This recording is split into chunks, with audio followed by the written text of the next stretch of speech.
জানে না, কিন্তু ওরা যিশুর উপরে বিশ্বাস করলো। কিন্তু ইসরায়েলি লোককে যিশু প্রভু বলছেন, তোমাদের মধ্যে একটা ব্যক্তি সে ভোজে বা অব্রাহামের কোলে বসতে পারবে না। কিটা সমস্যা? ইসরায়েলিদের বিশ্বাসের সমস্যা। এখন তো ওনারা বলছে যে আমার জন্য একটা আলাদা যিশু আসবে, ওনারা আমাকে বাঁচাবে। এই যিশু যাকে আমরা মানছি, ওই যিশুকে ওনারা বিশ্বাস করেন না। তাই অবিশ্বাসের রোগ ওদের জীবনে লেগে থাকছে। অবিশ্বাসের রোগ।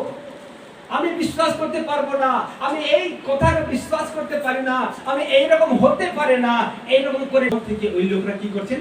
বার করে দিচ্ছেন। আমরা কি সেই ব্যক্তি নয়? আমরা কি তো সেরকম ব্যক্তি? যিশু তো ডাকছে, ডাক করছে, ও সুস্থতা দিবে, ও তোমার জীবনে আশ্চর্য কাজ করবে, তোমার রোগকে দূর করে দিবে, তোমার পরিবারে আশীর্বাদ দিবে। একবার আসবে, তারপরে ছুট। কোথায় গেল সে ব্যক্তিটা? দেখা যাচ্ছে না। গ্রামের মধ্যে অনুষ্ঠানগুলি হয়, যিশুর কথা আমরা বলি, রাস্তাতে দেখা হয়, যিশুর কথা বলি, পরিবারে দেখা হয়, যিশুর কথা